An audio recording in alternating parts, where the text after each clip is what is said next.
नमस्कार मंडळी, स्वागत आहे आपल्या यूट्यूब चॅनलवर. घरोघरी मातीच्या चुली या मालिकेच्या आजच्या भागामध्ये आपल्याला असं पाहायला मिळतं की आता सौमित्राने आता ऐश्वर्याला विटनेस बॉक्समध्ये बोलवलेलं असतं. तेव्हा आता ऐश्वर्या आणि सारंगचा आरास सरकतो, कारण आता सारंग म्हणतो की आता ऐश्वर्याला काय प्रश्न विचारेल हा.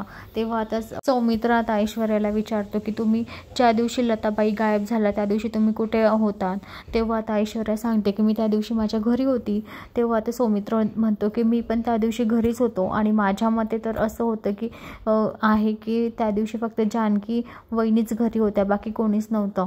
तेव्हा आता लगेच आता ऐश्वर्या पलटते म्हणते मी माझ्या आईच्या बंगल्यात होती, आशीर्वाद बंगल्यामध्ये होती, माझ्या आईच्या घरी गेलेली होती. तेव्हा आता सौमित्र म्हणतो की नाही तुम्ही तिथे नव्हता.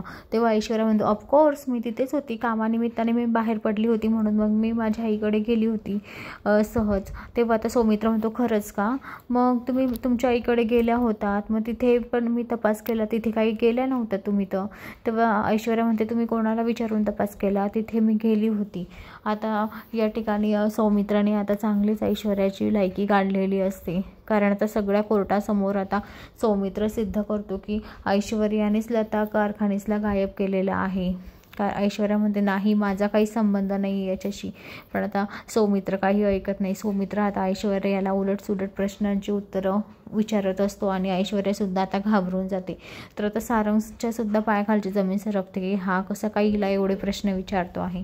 पण मग आता त्याशिवाय आता ऐश्वर्या खरं बोलणारच नाही म्हणून आता सौमित्र उलटसुलट तिला आता प्रश्न विचारत असतो. पण आता सौमित्राने सिद्ध करून दाखवलेलं असतं की आता या ठिकाणी ऐश्वर्यानेच लता कारखानीसला गायब केलेला आहे, तिनेच तिला कुठेतरी लपवून ठेवलेला आहे. लताचा खून नाही झाला तर ऐश्वर्या रणदिवेनेच त्यांना लपवून ठेवलेलं आहे, असं आता सौमित्राने कोर्टात सिद्ध केलं आणि आता ऐश्वर्याला चांगलीच तिची लायकी दाखवून दिली भर कोर्टामध्ये.